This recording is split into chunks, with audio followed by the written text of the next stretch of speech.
Patay ang tatlong magpipinsan matapos tamaan ng kidlat sa Pulilan, Bulacan. Nasa frontline ng balitang yan si Marty Bautista. May nakatirik na tatlong kandila sa tabi ng punong ito sa Pulilan, Bulacan. Dito nasawi ang tatlong magpipinsan matapos tamaan ng kidlat kahapon. Kinilala ang mga biktima na sina Rexter Enriquez, 16 na taong gulang, Roxanne Enriquez, 12 taong gulang, at April Almoraldi, 11 taong gulang. Base sa investigasyon, naglalaro kahapon ang tatlo sa ilalim ng puno nang biglang bumuhos ang ulan. Napagpasyahan ng umuwi ng magpipinsan pero hindi na sila umabot sa kanilang bahay nang tamaan sila ng kidlat. Nakaburol na ngayon ang mga biktima. Labis ang paghihinagpis ng nanay ni April na si Ana.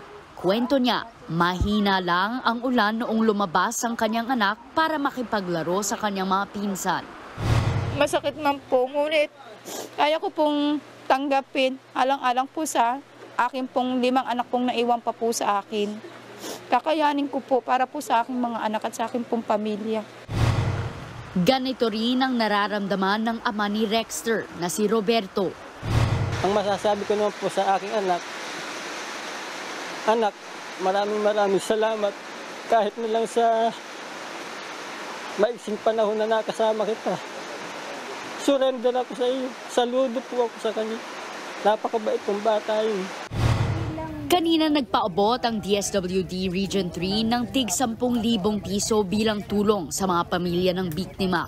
Ngayong umiiral ang hanging habagat, nagbabala ang pag-asa na mapapadalas ang thunderstorms na may kasamang pagkidlat. Ang nangyayari po sa thunderstorm, sliding activity is nagko-connect po yung grounds po dito sa baba at saka po yung grounds po sa taas. Usually po na nagdudugtong po yan dun sa areas kung saan may matataas po na mga puno, na mga poste.